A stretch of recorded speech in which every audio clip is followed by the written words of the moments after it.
Welcome to the United We Scan podcast, the podcast by rural carriers for rural carriers.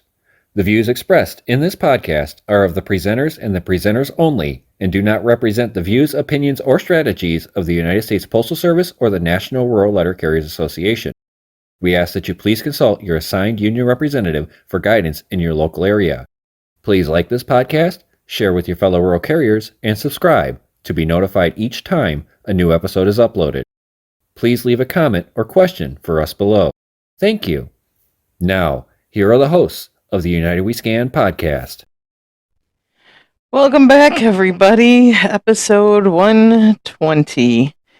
Well, due to Mid-States last weekend and those of us that drove getting back kind of late, we didn't have an episode last week. So, we'll go over Mid-States, we'll talk about some ratification meetings, and the possibility of a new PMG.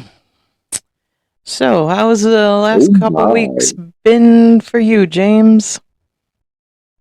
Well, it was pretty good. I ended up training a new sub and getting that all squared away. And of course, then getting into Mid-States. It was a great drive in. Chicago was a little backed up as usual. Not as good as going out to Western states where I just flew through Chicago.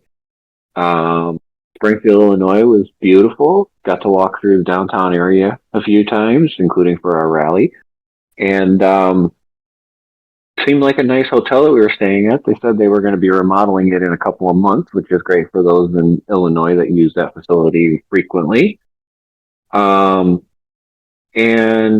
then it was just a normal week at the office for me. I did pass out the food cards at the beginning of the week. And I left a note for my sub that if she doesn't want to do the food drive, to let management know to pick up stuff or to contact me. I'll come out and get it, because I believe that is a very important service that the Postal Service provides in a way through the NALC, and the Rural Carrier Union does support it as well. So I think because I deliver to the very food bank that receives our pickups from our office, that it's very important to me to provide that service to them. So other than that, looking forward to our ratification here in Michigan next Sunday with Mike Marola in East Lansing. For those of you in Michigan, I will be there. Anybody from out of state that can't make theirs but could make that one are more than welcome to come. If you need any advice, ask Kristin or me of places to go in East Lansing. We both know it very well. But other than that, looking forward to another week of working my route. So how about you? Who do we have next? That'd be me, because Bill is running late due to family dinner for Mother's Day. Oh. So, I only worked 2 days before, because I ended up taking Wednesday off to go to my youngest daughter's state band festival. And we were going to go for one performance and ended up staying for 4. We made a day out of it because Ascota was also there for both their middle school and senior bands. So Ruby had to stay, so we watched the Gaylord High School as well as Sophia's 8th grade, and then Ascota as well. So it was kind of a bittersweet day for Ruby because she was in band under both directors. So from when she started in Gaylord and then Ascota. And then went down to my parents and hung out there and then headed down to Illinois Thursday. And Mid-States was good, with the exception of my car getting broken into over the weekend, sometime between Thursday afternoon and Saturday night when Ruby went down to the car. So other than that, Mid-States wasn't too bad. And then got back to work. I took Monday off, and it had been nothing but a massive shit show at work this week. That's all I can say about it. I guess Amazon didn't show up on Saturday, so Saturdays trickled in on Mondays. Monday came, well, Tuesday showed up the day I went back to work, and I swear that was Monday and Tuesday's Amazon. Wednesday, our mail truck was 3 hours late, so they sent us out with just our Amazon in case their mail up when we got back for the next day. So Thursday was, of course, 2 days worth of mail, 2 days worth of post office packages. Oh, yeah, and a box holder on top of it. Let's add insult to injury. Friday was a normal mail day and Amazon from hell yet again. So, yeah, that wrapped up, and I finally got my K day this past Saturday, and I stayed at home babysitting little man so Ruby could run her route. Yeah, that was my week in a nutshell. 2 weeks, I should say. Mm.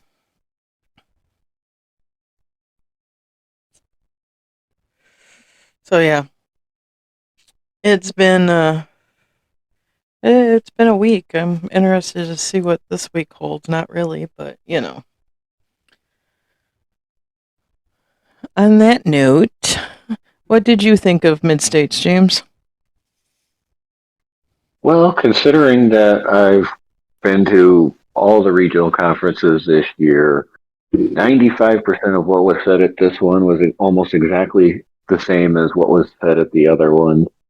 The Q&A was different, but I think that we should actually listen to your perspective and a first-timer's perspective if we could, because I really would love to hear the first-timer's perspective going to Mid-States.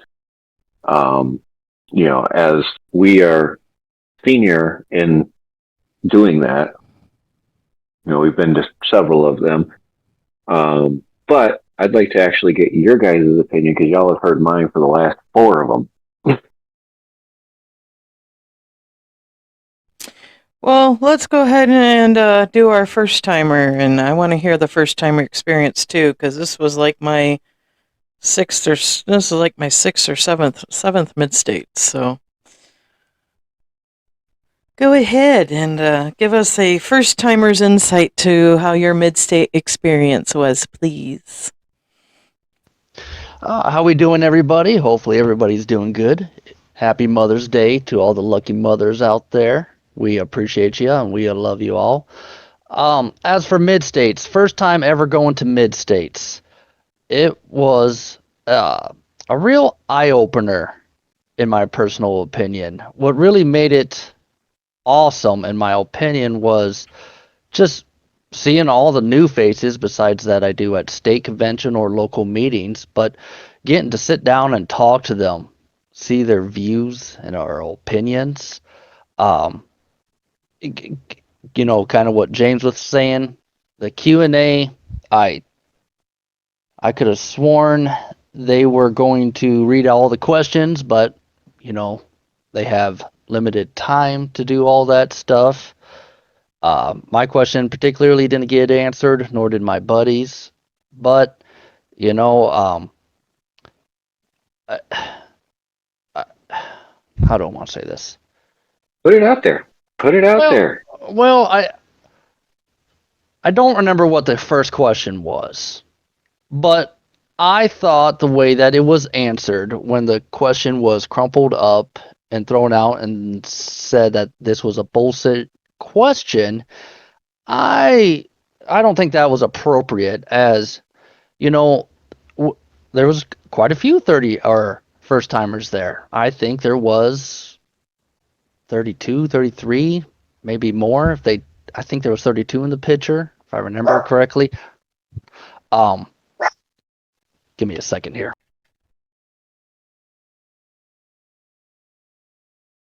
All right. So I guess the first timer could have asked that question, which I did not, nor do I know who asked it. I guess I was kind of expecting a more professional answer from Don Masson specifically. But I also know that they were able to personally review each individual card before answering it. So my question is, if it was a dumb question, why would you even answer it at all? Um, a good thing about it that I thought was the rally, seeing everybody coming out there, getting together, seeing all the horns honk, everybody cheer. I personally really thought that was a good time. And banquet, from what I remember of it, banquet was also pretty interesting. Uh, Did you review the video evidence? I did, unfortunately. I did, unfortunately. And I'm not volunteering ever again, but if you do get an opportunity to get hypnotized, please, by all means, do it. Uh, yeah. No, I'll just leave it at that. But, you know, seeing a lot of people, even on the Discord here, just getting to sit down and talk to them, having a drink or whatever, just sitting in their room and discussing, certain topics. It was just awesome.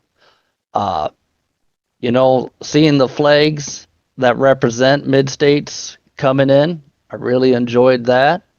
That was pretty cool. I did end up winning two different auctions. There was I think it was the 100th anniversary of mid states. I can't remember, and then some really old national magazines. So overall, I really did enjoy mid states, and the wife, we were just talking about it today. Actually, she wants to go to national convention, so we're gonna hope to see everybody there. Awesome. That would be awesome to see you at National as well.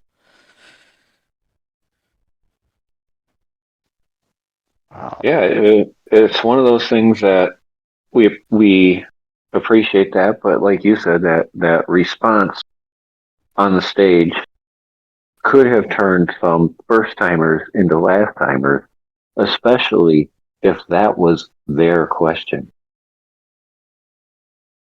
Well, like I said, you just don't know. I mean, me personally, I didn't put my name on it. I don't think my buddy put his name on it. I don't know if anybody put their name on it. Well, I'm sure if they would have, they probably would have been called out. But, talking to the other national board members as well, it was good to see their perspective. It really opened my eyes on certain topics that I'll keep private. Um, Even after mid states, I went to this tentative agreement meeting last night. It was very informative. I do appreciate the representative that was there in taking the hour and a half after the meeting to just sit down and talk.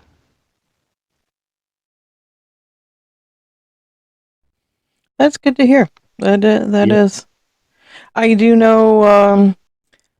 Saturday, after I was filed my police report from discovering that my car had been broken into, and Ruby and I were heading back to the room from the parking garage, that there we did have a national officer standing there with a group of about 6 people going over their questions and certain issues that are pertaining to them and wrecks and stuff and just taking that extra time, and that was 11 o'clock at night. So I loved seeing that. It was pretty awesome. The rally on Oh, yeah, go ahead, Ben. oh, one thing also I do appreciate, my buddy that I was staying with, I didn't get his consent to shout his name out or anything like that, otherwise I would. But I had the privilege of staying with him in his Hilton on in RV, and I'm telling you, this thing is nice and immaculate. Yes, it But we is. ended up not staying in the hotel. We stayed at the Illinois State Fairgrounds, and for what we paid, oh my gosh, it was really, really, really nice. $30 a night with full hookups. Hmm. Yeah. Yep. Now, speaking of that rally, we found some rural carriers that are going to make it major pushes within this union. We found people who are going to stand up for this craft, who are willing to fight for this craft, who are to be loud and vocal for this craft, didn't we? Mhm. Yep. Who was that senator that showed up? I think it was the one that had her office that we walked past. Yeah.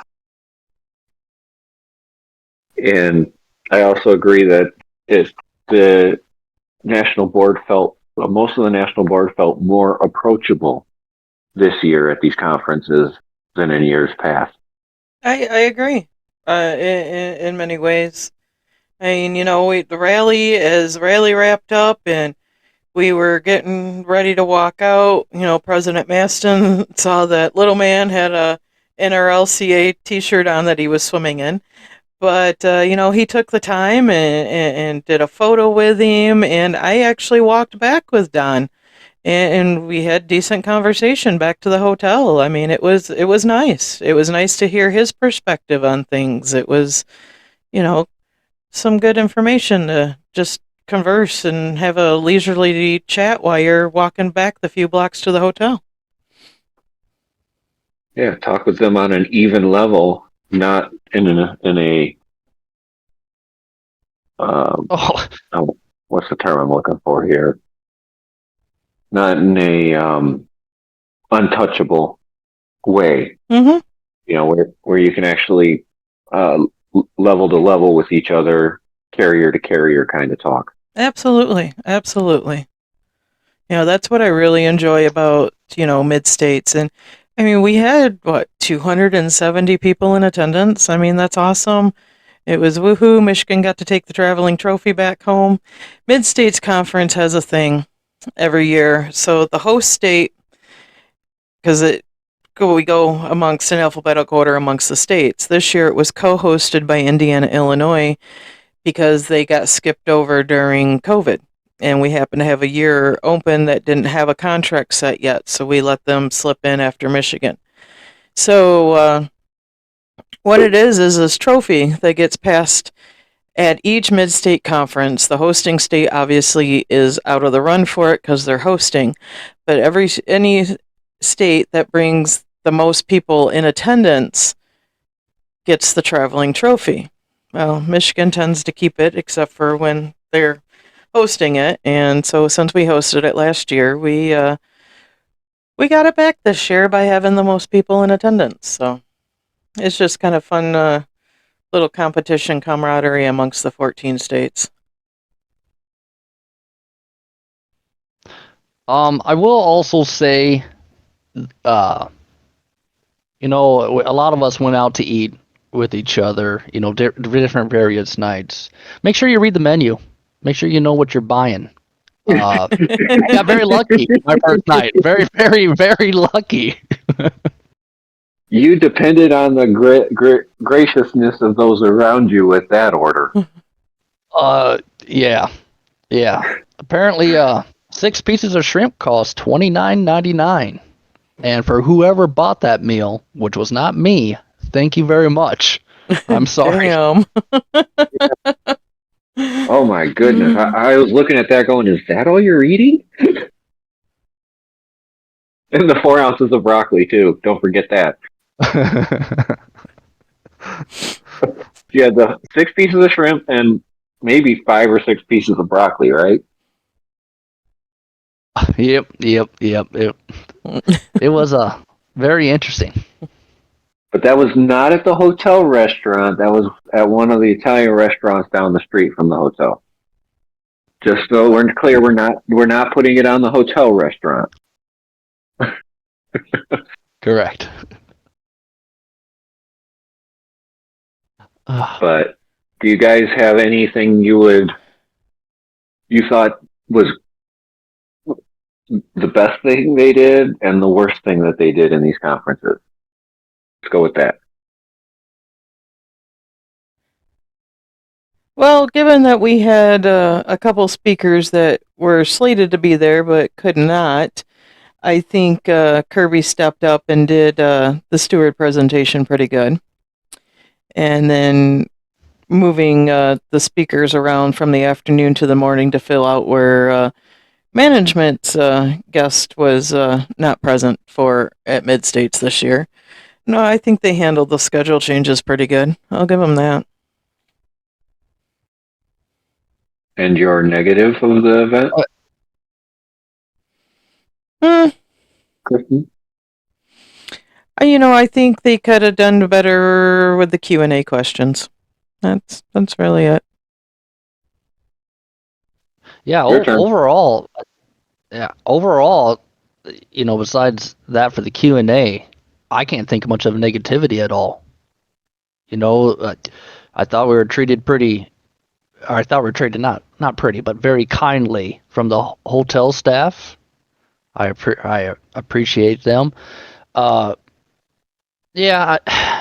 Just like Christian said, filling in the gaps where unfortunately people didn't make it would probably be the best. Actually, you know what? The best part about it was just getting to meet and talk to people. That's what I'm going to say. I can agree with both of you on that. And I think that even though I'm not going to go on the Q&A part, I'm going to say that I wish the Q&A part was just a little bit longer in time frame. To give a little more time for the questions and then put a break right after that. So that way, if they got done early, we could have had a longer break, kind of thing. But a little bit more time for the Q&A, especially with the size of the room. If every person had submitted a question, they all come there. They come there for those answers. And what the people in charge of these events should recognize is the need for those questions to be answered. Whether or not the person answering them calls them a bullshit question or not, the question and answer part, they should take the time to answer all the questions. Every other conference that I went to this year, they answered pretty much every question that was put up, even when they said they weren't going to answer the questions of certain individuals. But they answered almost every question that was given to them at every other conference except this one. Who was the best speaker? There's a question in the chat. So who do you guys think was the best speaker? I don't know. That's a hard one because I've seen them all speak more than once. So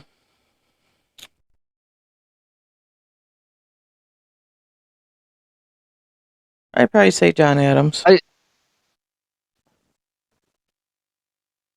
about you?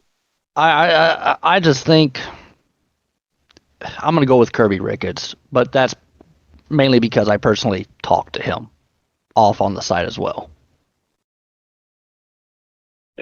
I'm going to say Jean-Marc. Mm-hmm. He has fun doing that. You can tell. Yes. Bill finally joining us. Bill, the new grandfather to be, as my son and daughter-in-law have announced their 8-week pregnancy. Well, congratulations. Thank you. I just said I don't want a gender reveal because then Carol will be out there buying all the little girly stuff she can possibly get her hands on.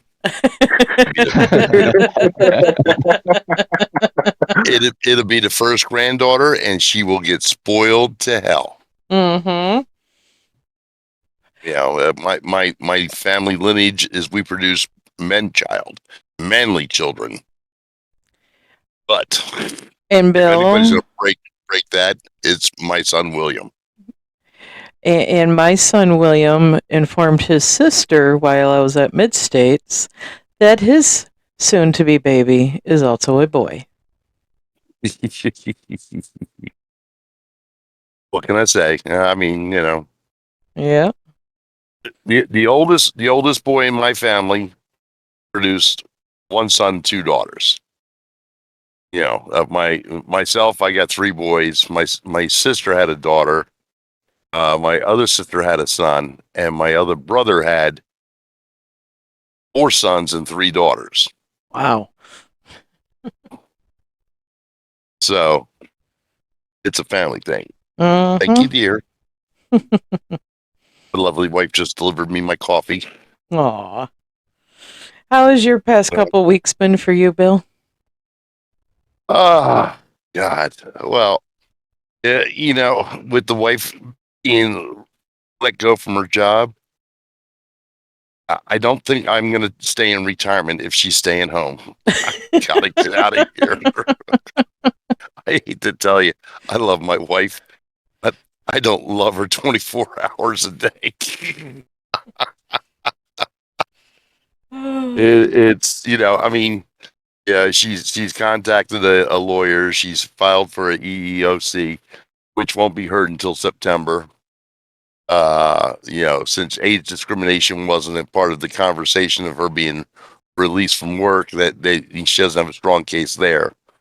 The fact that she didn't get a severance package, that's, you know, up in the air because that can be filed against. But others have gotten severance packages. But I love her, but you know, retirement was supposed to be downtime for me. It is not downtime. Okay, let me tell you.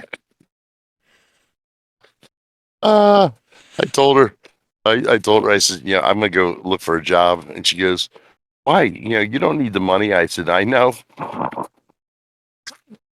and I left it at that. I wasn't gonna say it was to get away from you, you know, but oh Lord. And then my middle son came up today and took my car because his car blew an engine, and he needs $8,000 to fix the engine on there. And you know, I'm sitting there working which fund I'm taking the money out of. But he got a loan for it and refinanced his car, and between the loan and the car, he's going to be able to make a payment that's like $48 more than just the old car payment. So that's okay. But he needed a car. So what did my wife do? Oh, well, you can use your dad's car. You know, this is why I didn't join the standard military service. I don't volunteer for things like that. My commanding officer volunteered me. Voluntold. Yes, voluntold. So I told my son, I said, remember the rules back in the day when you were driving? He goes, if I have an accident and the car still drives, keep going. If the car's not drivable, start walking, but don't ever come back. I said, okay. Oh, great parent advice by Bill May. Hey. To this day, I still have his loan papers. When I bought him his first car, if you miss a payment, it's $50. If you miss a second payment, it's $100. If you miss a third payment, it's a testicle. And some people at work said I was full of shit. I would never do it. I brought the signed contract in, and they're looking like, what the hell? I guess he really wanted that car. Damn straight he did. And he wasn't going to violate those terms. Not for more than 2 months. At Nope.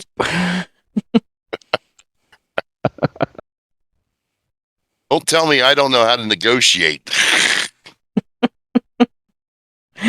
Never said you didn't. Yeah. 800 old farts did. All right, a little bit more ratification meetings. What's your guys' opinion of the Zoom meetings?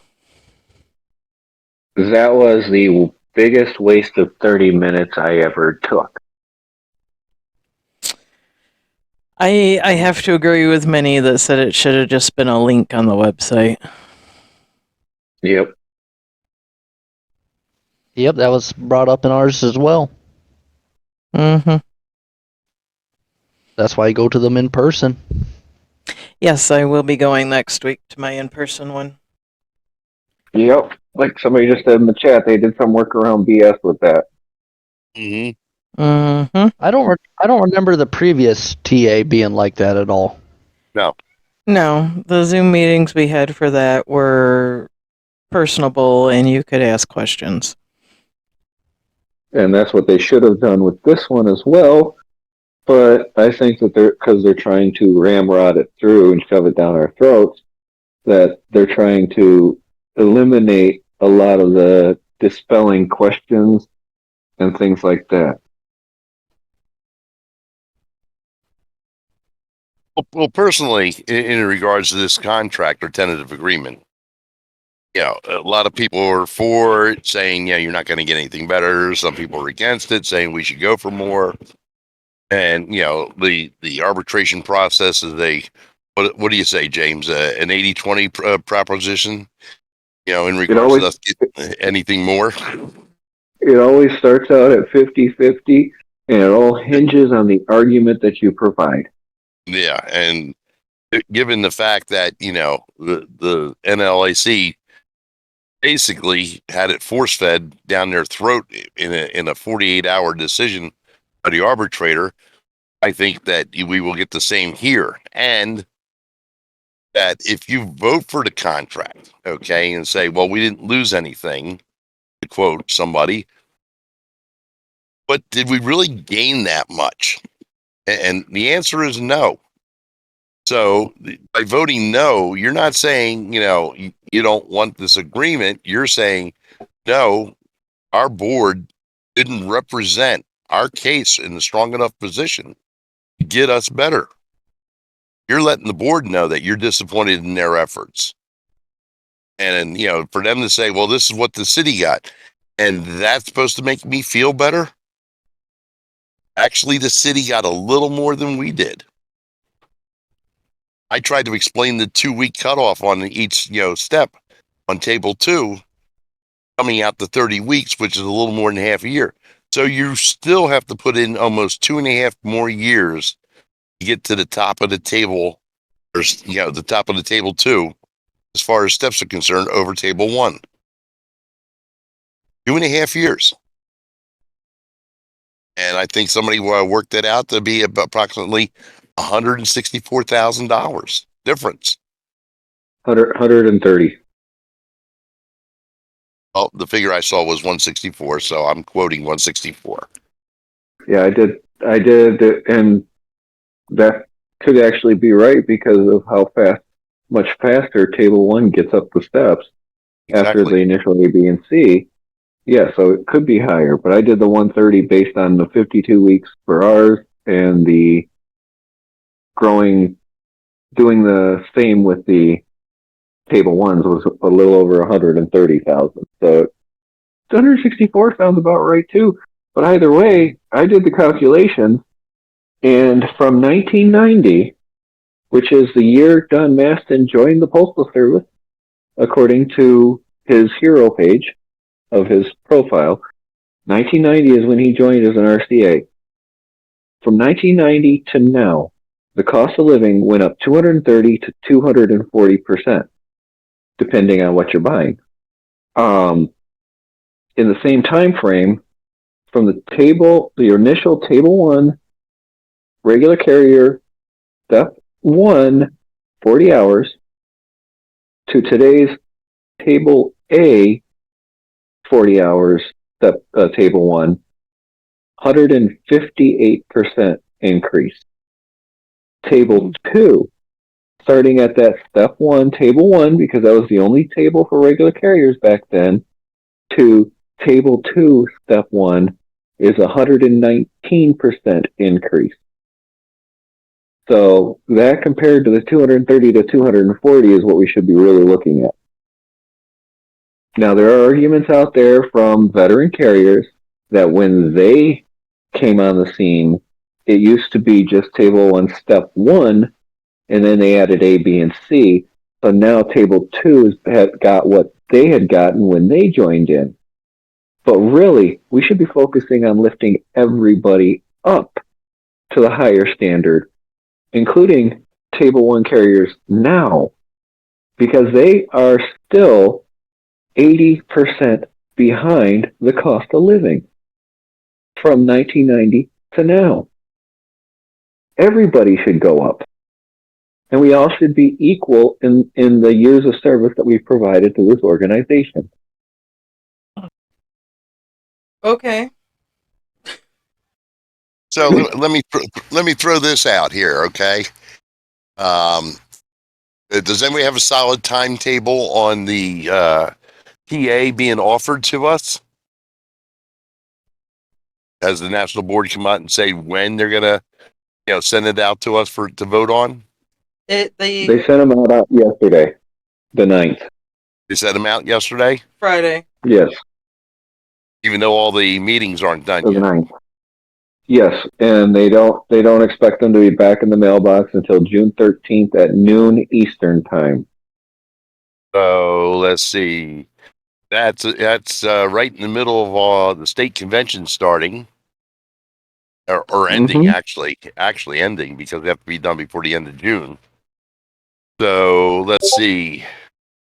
That'll give them ratification until approximately the middle of July at the latest. And that means by the time we come to the national convention, we'll either have a contract or it'll be an arbitration. Mm-hmm.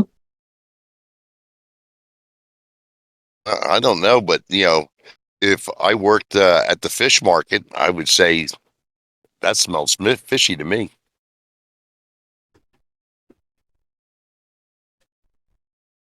Just the timetable, I guess regardless, the main thing, regardless of what you vote for or against, right? I don't care what you vote for as long as you vote, because when only 20,000 plus people, what was it last TA, 20,000 plus people?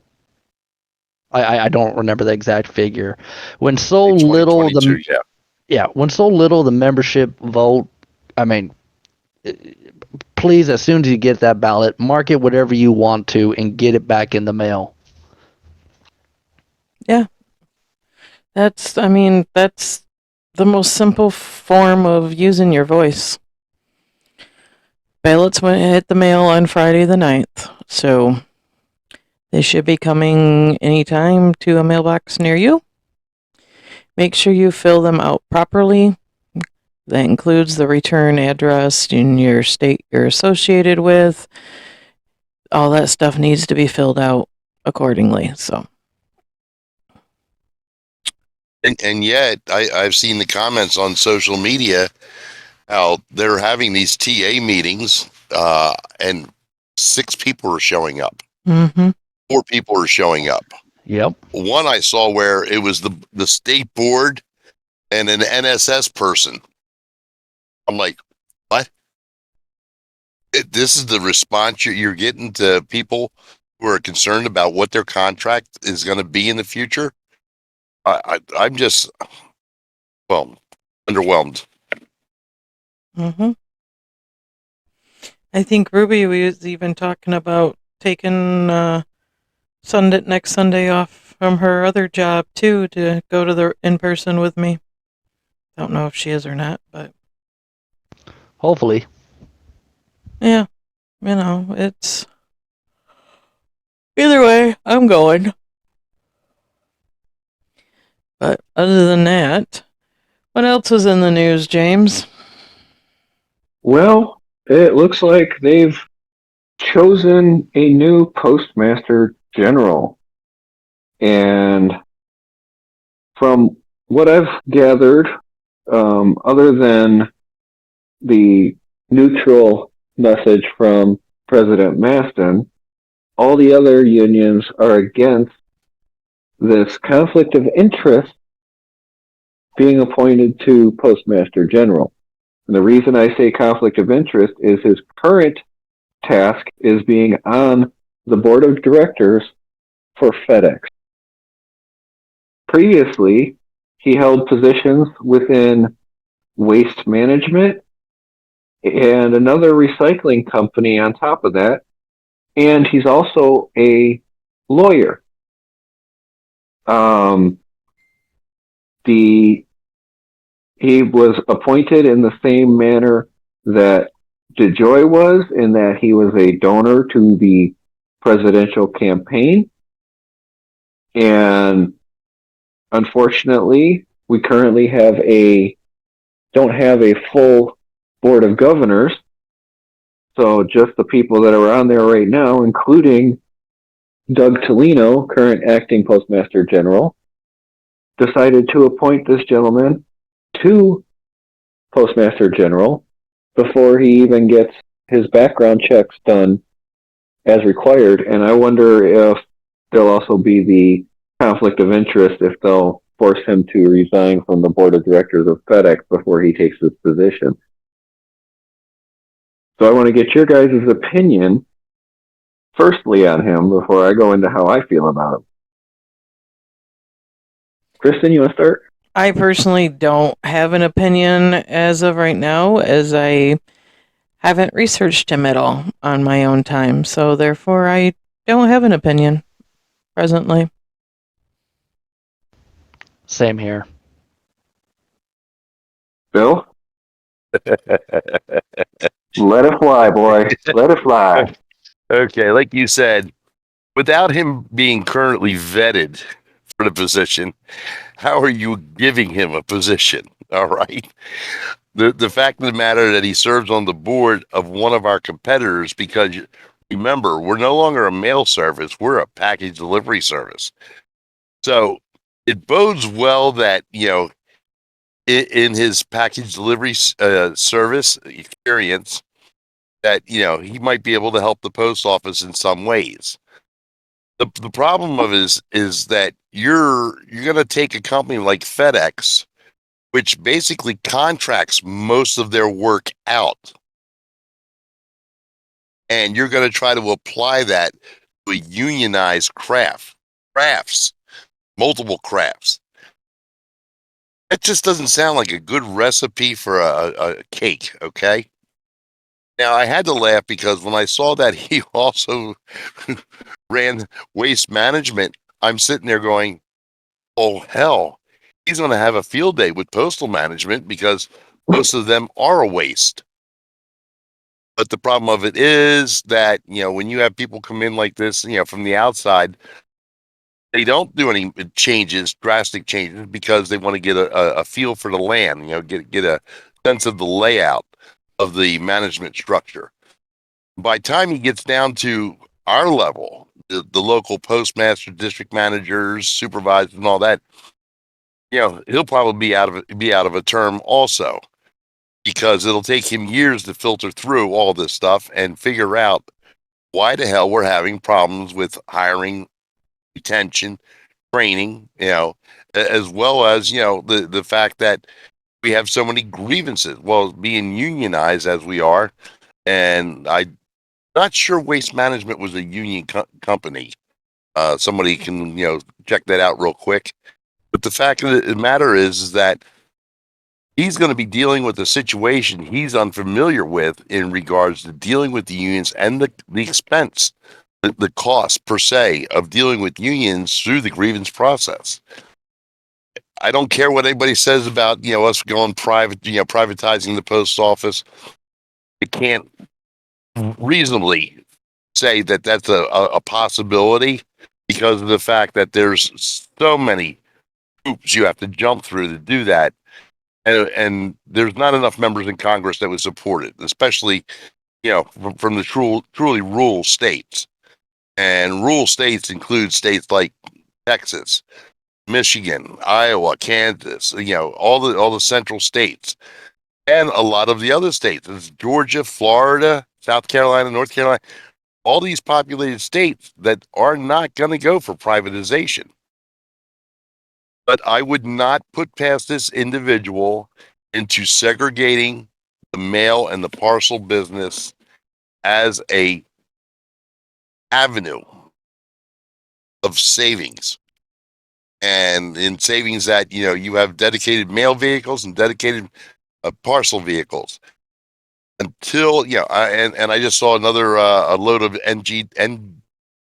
new generation NGDVs delivered, and I'm just sitting there and I'm laughing. It's like, I can't wait to see the repairs on these trucks because of the height and the people's unfamiliarity and going up and down driveways or just under low-lying branches and everything else and trying to service boxes.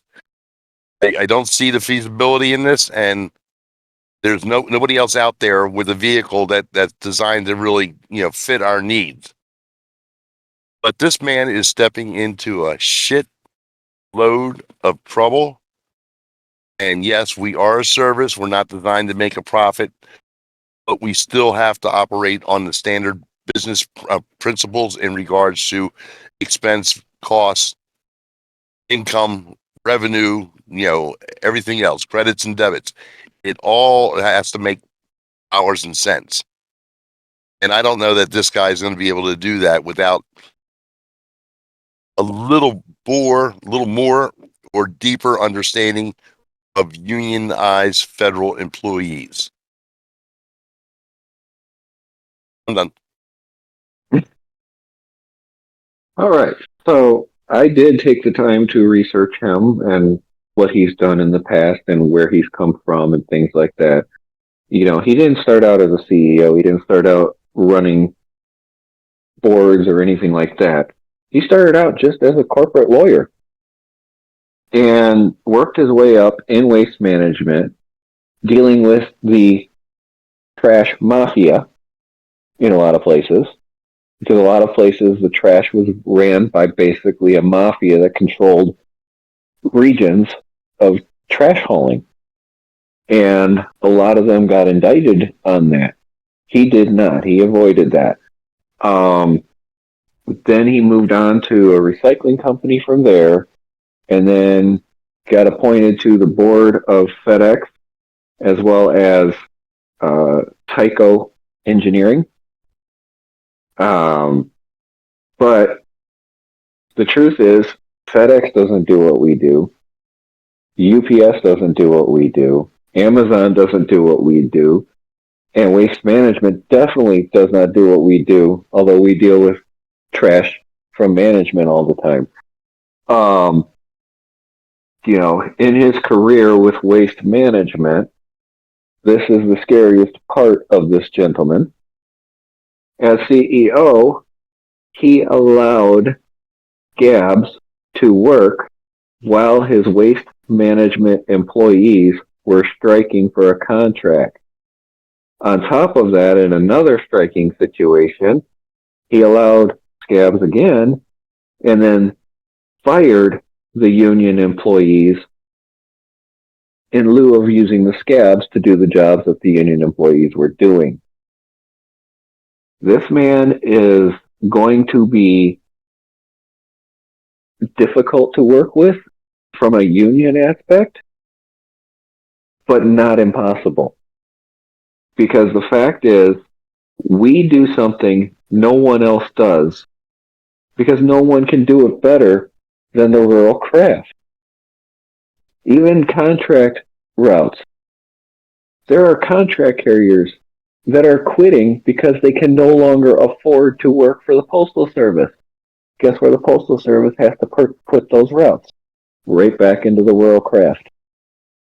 If they cannot find a contract carrier to do it for cheaper than the rural craft, they have to give it back to the rural craft. So he also looked for ways to save minutes on employees. That includes the things being used against us now. Stationary events, DOIS for city carriers, REX inputs for us.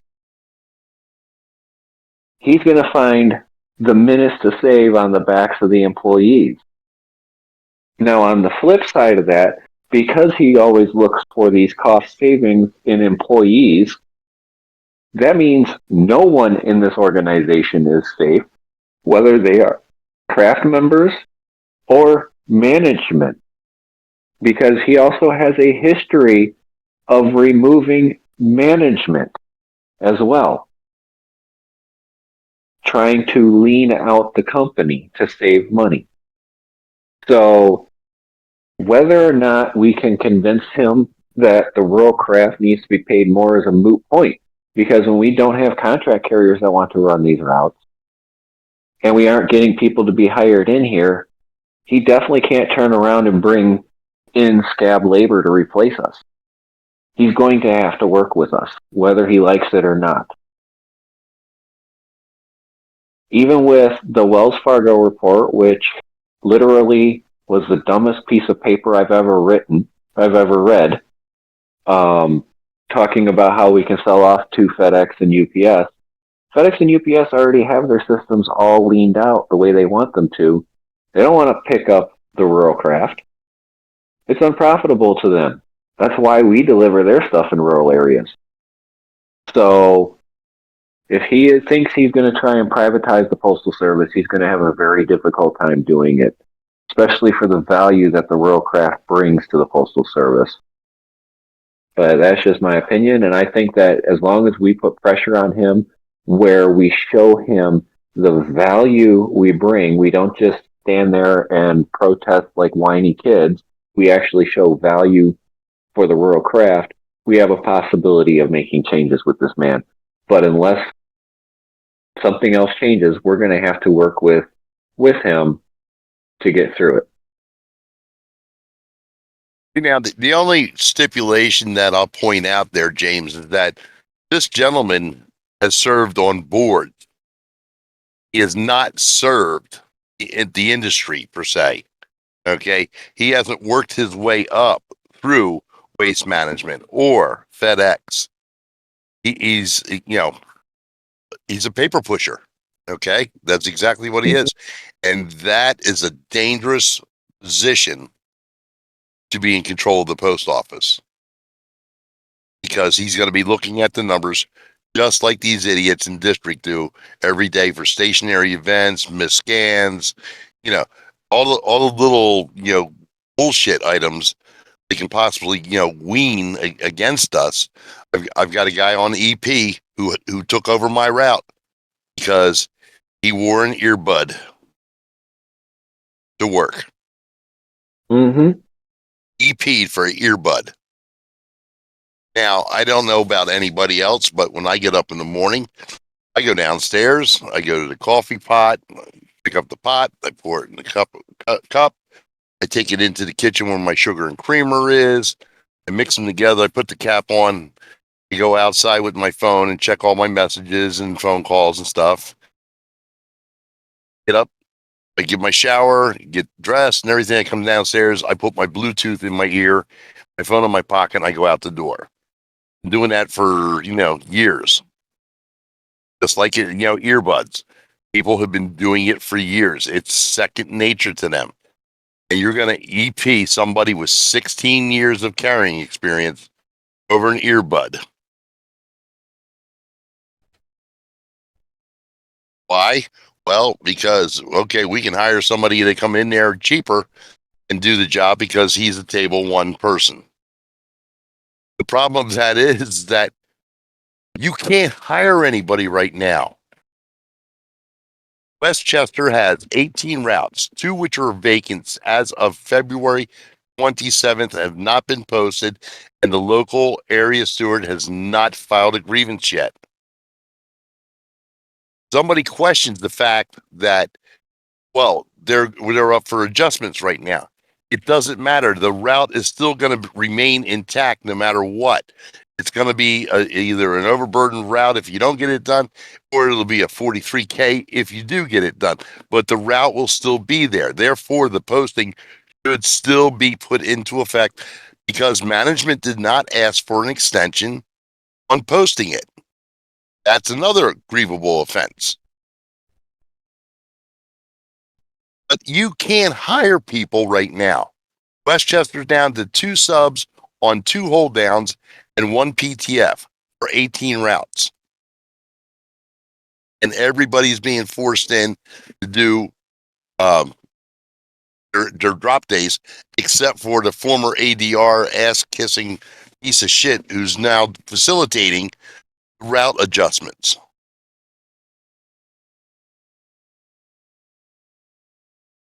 Where are you going to get these imaginary people from? Where are you going to get these imaginary vehicles from? Because they're also short of vehicles. And where are you going to hire these imaginary people who are going to come in and buy a POV if they don't have a mom like Kristin going out there helping them find the vehicle and the conversion kits and a mechanic that's willing to help you out to get it done. Because not everybody has a Kristin in their back pocket to help them out. No, the carrier did not get an LOW. They were EP'd. A letter of warning is not required when you EP somebody. The things that they're EPing out when doing these route inspection bullshit. Kristin, it was so Yeah. bad that one of the supervisors called the carrier and said, I don't have this carrier's number. Can you call him and tell him they're looking for him? I said, well, how do you know? Well, they called me and asked for his location. He called the supervisor looking for this carrier's location. Before the other carrier could warn him, they got there. Jeez. I'm not saying that's intentional, but it sounds like it's intentional. And to put a human aspect on it, here's a guy with 3 kids. One's going to college next year. Well, better put that on hold. I just had my ride along, my annual ride along with the supervisor, and it was the latest day of the week, and of course got done quickly. Didn't have much mail, didn't have much packages, and of course the supervisor sitting back there bored out of her mind is passing up packages from the back for me, which wasn't an accurate reflection of reloading time that it takes me to do things. But I pass with flying colors, and of course get back to the office, and when the next day came, I said, hey, can I get my 4584 on that one now? Forgot to print it out for me like she's supposed to. So, got my 4584. I've got the other 6 that I've had with them following me around in their own cars. But it shouldn't be like this. We shouldn't be constantly monitored and micromanaged. I can understand the job requirement to do safety observations. I can understand doing the annual ride along, but they are doing so many of them. My question is it actually saving the post office money doing this? No. James, I was driving on Lenape Road delivering one day, and I saw this red Ford Taurus coming up behind me. And I recognized the New York plates because he had the old gold and blue New York plates on there. I knew the supervisor that was driving it. I'm driving along a pretty busy road. Got my 4-ways on, and I go up and I service 3 boxes in a row. They go past me, turn right on Forest Drive, which I have to turn on to. As I approach Forest Drive, I put my turn signal on. You come up and I pull up behind him. Here's the postmaster getting out of the vehicle. And, of course, I curb my wheels, turn the vehicle off, put the brake on. And I said, what's up? He goes, well, you didn't use your turn signal to re-enter the traffic lane there. I said, first of all, I was completely off the road. I said, second of all, you made the turn on Forest Road before I left the boxes, so you couldn't have possibly seen whether I did or didn't. Third, there was no traffic coming up. And fourth, since you couldn't have seen it, I did use my turn signal. But that was the kind of shit that they would harass you with. Unfortunately, in dealing with somebody like me, I'm armed to the teeth before you even get out of the damn car. So, just get back in the car and go back to the office where you belong. All right. Anything else tonight, guys? I'm Speed racer, yes, you're right. Because I have a 6-year steward that calls me up at least once a week. All right. That's that. Anything else, guys, for tonight? Or are we good to wind this down? I'm good. I'm good. All right. Your final words there, James. We're in the middle of these ratification meetings, And always take everything you hear with a grain of salt, whether it comes from the national board or from us or from your buddy casemate next to you. Take everything with a grain of salt. Do your own research and see if it's worth it for you. I know that calculating out the wage increases that I'm going to get with this tentative agreement with my self-only health insurance, I'm still going to be $4 less in my paycheck after the tentative agreement is passed due to the increased healthcare costs between last year and this year. That's a big no-starter for me. But some people may see, oh, well, we're going to get back pay to help cover that up, and that's good for them. But do your own research, and the only thing I ask you to do is vote on it. I don't care if you vote yes or vote no. All I care about is that you use your voice and you vote. Now, I'm planning on going into my office and letting them know that for their national delegate ballot and for their ratification ballot, I will personally put this postage on their envelope for them to mail it back. Because I believe that vote matters. Every single person deserves to vote that can vote. This is a turning point for our union where it's time for us to step up, speak out, and show everybody we're all in this together. Bill? Well, James hit a chord there in regards to losing money despite the increases because of the cost of the health insurance. And you got to remember, ladies and gentlemen, this is just the cost of the premium.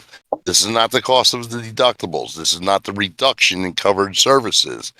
This is not the total amount for your family deductible for the year, as well as the other increases for the cost of living. And if you're in a POV and you have a foreign POV right now, I'll let you know right now. My son's getting an engine replaced in the Subaru WRX.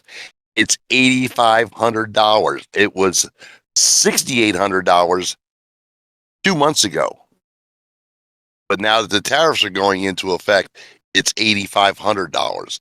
So the $4 is minuscule in what you're actually losing.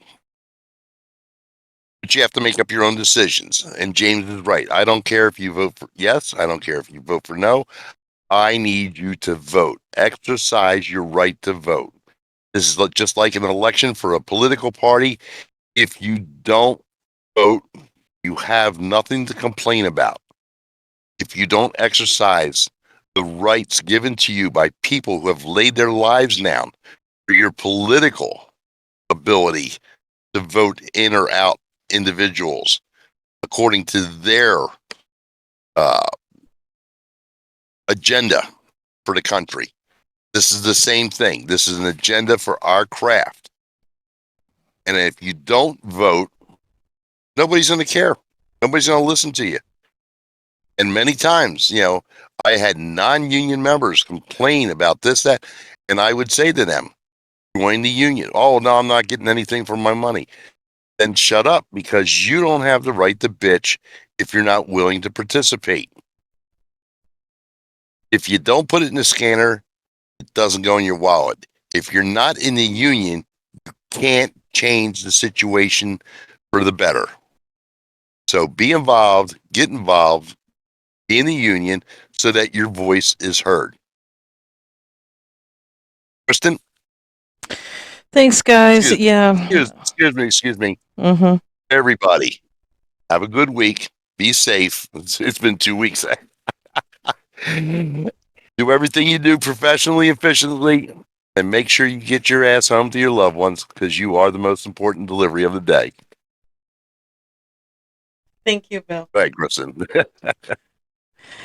Yep, as the guy said, ratification ballots are coming to a mailbox near you, as well as if you haven't already received your state's national delegate ballots, those should be arriving shortly as well. So, please the most simplest thing that you can do is to vote on, both of them. Ratification is a simple yes or no. That's your personal choice. But please just vote. That's all I can say on that. That's the bare minimum you can do, as I see it, to be active is to vote. So, on that note, guys, stay safe out there, everybody. Stay hydrated. I know weather is still kind of weird in my neck of the woods, up and down, but some areas are getting hot. Some areas are still not so hot like I am. So, on that note, guys, stay safe, and we'll see you back next week.